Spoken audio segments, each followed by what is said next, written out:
요한복음 14장 말씀 보겠습니다. 주보와 다릅니다. 오늘 요한복음 14장 17절 말씀 우리 함께 보도록 하겠습니다. 요한복음 14장 17절 말씀입니다.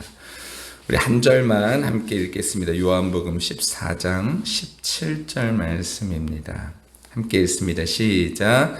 그는 진리의 영이라 세상은 능히 그를 받지 못하나니 이는 그를 보지도 못하고 알지도 못함이라. 그러나 너희는 그를 아나니 그는 너희와 함께 거하심이요 또 너희 속에 계시겠음이라. 아멘. 우리 한 번 더 뜻을 생각하면 한 번 더 읽을까요? 시작. 그는 진리의 영이라 세상은 능히 그를 받지 못하나니 이는 그를 보지도 못하고 알지도 못함이라. 그러나 너희는 그를 아나니 그는 너희와 함께 거하시며 또 너희 속에 계시겠음이라. 아멘. 성경의 역사의 또 다른 현상은 무엇이냐면 진리로 충만하게 되는 것입니다. 진리로 충만해지는 것은 무엇이냐면 영적인 눈이 밝아지는 것이죠. 그래서 성령님을 보고 성령님이 우리와 함께 하시고 그리고 우리와 함께 하시면서 하나님께서 이러한 모든 것들이 하나님의 뜻 가운데 있음을 우리로 깨닫게 해주시는 것, 그것이 바로 진리의 영이다 라고 말할 수 있을 것 같습니다. 우리가 알다시피 성령을 받기 전에 무려 3년여의 시간을 함께 했던 예수님의 제자들, 그들은 영적으로 어두웠죠. 그래서 그들은 예수님이요 말씀하셔도 도무지 그 말씀을 알아듣지를 못했었습니다. 요한복음 13장 14장에서도요 그런 장면이 몇 번씩 나오는데 예수님이 십자가 지겠다고 하시니까 베드로가 뭐라 그러냐면 주여 어디로 가십니까? 전혀 알지 못하는 완전 동문서답입니다. 또 예수님이요 하나님의 뜻을 이 땅에 성취하기 위해서 십자가의 길에 들어선다고 말씀하실 때 빌립은 주여 아버지를 우리에게 보여주옵소서 이렇게 앞뒤가 전혀 맞지 않는 예수님의 뜻이 무엇인지를 전혀 알지 못하는 그러한 이야기들을 했던 것이죠. 영적으로 어두웠기에 예수님의 말씀을 제대로 이해하지 못할 뿐만 아니라 예수님이 하시는 행동 하나하나를 전혀 깨닫지 못했던 것입니다. 그런데 성령이 제자들에게 임하셔서 그들에게 비춰주시니 어떤 일이 일어났나요? 지금까지 그들에게 의문으로 남았던 것들이 이제 의문으로 남는 것이 아니라 이런 거였구나 라고 느낌표로 바뀌어지고 감탄으로 바뀌어지기 시작했다라는 것입니다. 그들이 이전까지 물음표로만 달고 살았었습니다. 그런데 그 모든 의문들에 대해서 해답을 얻게 되었는데 그것은 성령께서 그들 가운데 역사하실 때 그와 같은 일들이 일어났던 것이죠. 그들은 그동안 예수님께 들었던 말씀과 눈으로 보았던 표적, 이적, 기사들 이런 모든 것들이 무슨 의미인지를 이제 깨닫고 알게 되어진 것입니다. 그리고 무엇보다도 예수님이 왜 십자가에서 죽으시고 부활하셨는지 성경 전체에서 우리에게 주신 하나님의 메시지가 무엇인지 그 은혜가 무엇인지를 설명할 수 있을 정도로 완전히 바뀌게 되어진 것입니다. 여러분 우리의 삶에 우리도 물음표가 많죠. 내가 이게 나에게 왜라는 물음표가 많죠. 근데 성령의 충만한 역사를 받으면 받을수록 우리 안에 이 왜라는 물음표보다는 라는 그런 감탄사가 많아질 줄로 믿습니다. 하나님께서 이러한 뜻을 가지고 계시는구나. 하나님께서 우리의 역사 가운데 나의 삶 속에서 하나님께서 이러한 뜻을 가지고 계시는구나. 여러분 그것은 성령이 충만하지 않으면 알지 못하는 것인데 그것을 성령의 충만함을 통하여서 하나님께서 우리에게 깨닫게 해주시고 이해하게 하시고 무엇보다도 이제는 정확하게 알아서 누군가에게 설명할 수 있을 정도의 단계까지도 오게 한다라는 것입니다. 그래서 성령 충만함 받았던 그런 일들이 사도행전 2장에서 베드로는 예수 그리스도가 우리의 구원자이심을 얼마나 강조하며 이제 이야기할 수 있었습니까? 이전에는 도망쳤던 베드로, 이전에는 죽는 것이 두렵고 그리고 그런 모든 무리 가운데에서 있었던 그런 일들이 너무나 이제 어떻게 해야 될까 막막했던 베드로가 이제 그런 것들을 다 떨쳐버리고 이제 사람들 앞에 당당하게 서서 말할 수 있었던 것은 성령께서 그 가운데 역사하셨기 때문인 것입니다. 오순절 다락방에서 성령의 역사를 받으니까 이런 모든 것들이 이런 거였구나 라는 것을 알게 된 것이죠. 유대인들과 예루살렘에 사는 모든 사람들이요, 예수님이 십자가와 부활을 여러분이 몰라서 그런 것입니다. 내가 여러분에게 이 모든 것을 알게 할 것이니 내 말에 귀를 기울이십시오. 내가 다 설명하겠습니다. 이렇게 말하는 베드로였습니다. 진리의 영이 임하였기 때문입니다. 베드로뿐만 아닙니다. 성령이 임하자 제자들은요, 예수 그리스도를 증언하기 시작했죠. 모든 사람을 향하여 생명의 주를 죽였도다. 그러나 하나님이 죽은 자 가운데서 그를 살리셨다. 우리가 이 일의 증인이다. 라고 말하면서 자신 있게 그 모든 것들을 설명해낼 수 있었습니다. 이러한 성령님의 사역을 예수님은 이미 말씀하셨죠. 진리의 성령이 너희에게 임하시면 그가 나를 증언할 것이요, 그리고 나를 가르칠 것이요, 나를 기억나게 할 것이다. 그 말씀이 제자들에게 그대로 실현된 것입니다.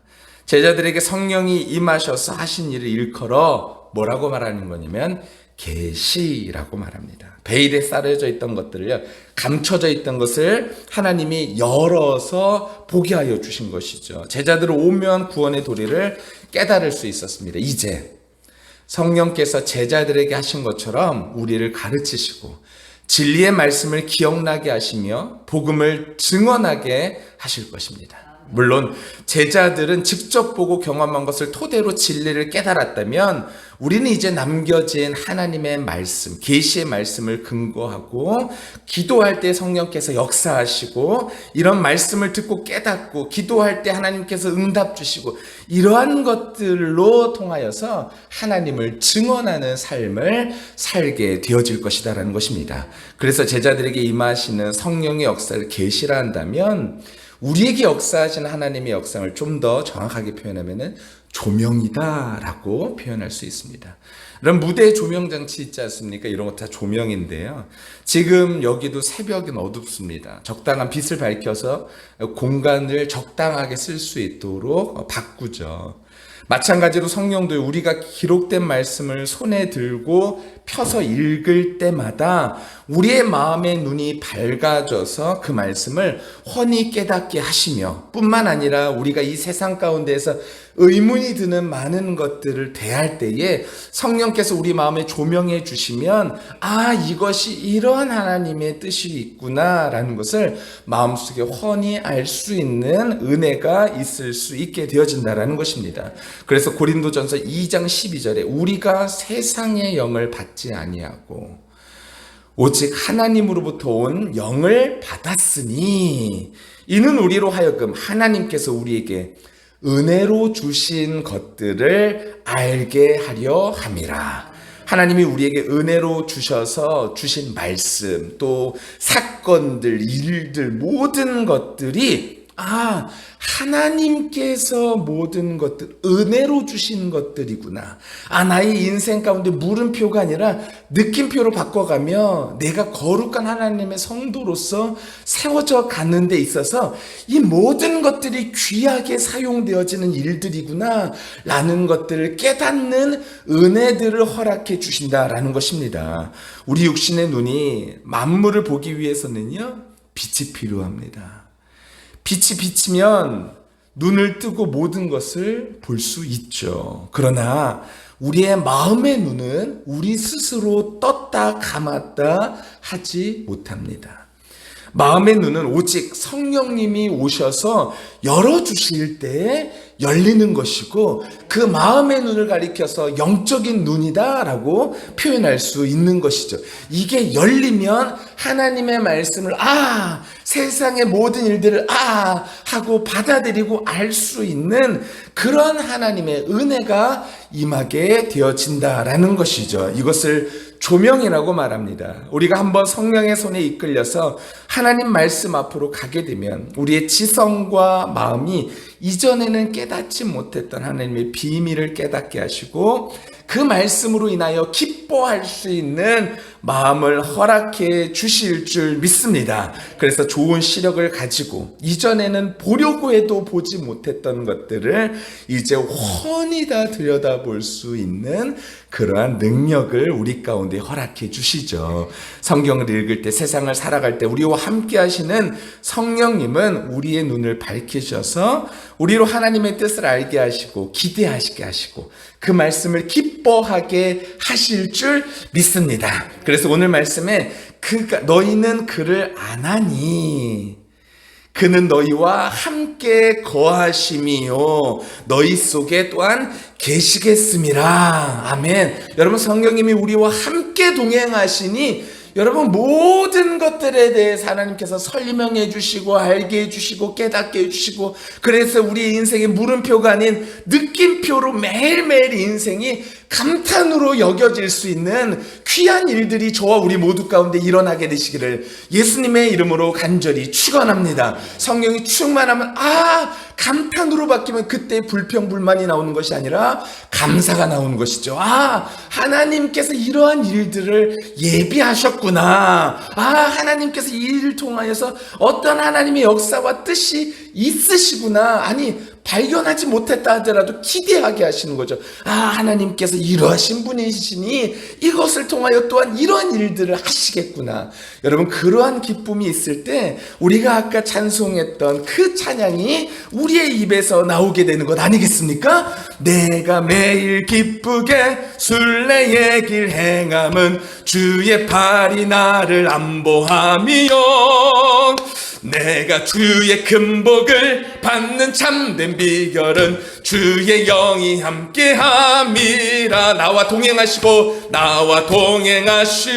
모든 염려하시니 나는 숲의 새와 같이 기쁘다. 내가 기쁜 마음으로 주의 뜻을 행함은 주의 영이 함께함이라. 성령이 계시네. 할렐루야, 함께 하시네. 좁은 길을 걸으며 밤낮 기뻐하는 것 주의 영이 함께 함이라. 아멘. 저와 여러분이요, 이 성령께서 늘 함께 거하심으로 우리의 삶 속의 모든 것들을 공급해 주시는, 이미 알고 계시고 공급해 주시는 성령의 은혜를 마음속 깊이 누리고 늘 감탄하며 감사하며 살아가는 우리의 삶이 다 되시기를 예수님의 이름으로 간절히 축원합니다.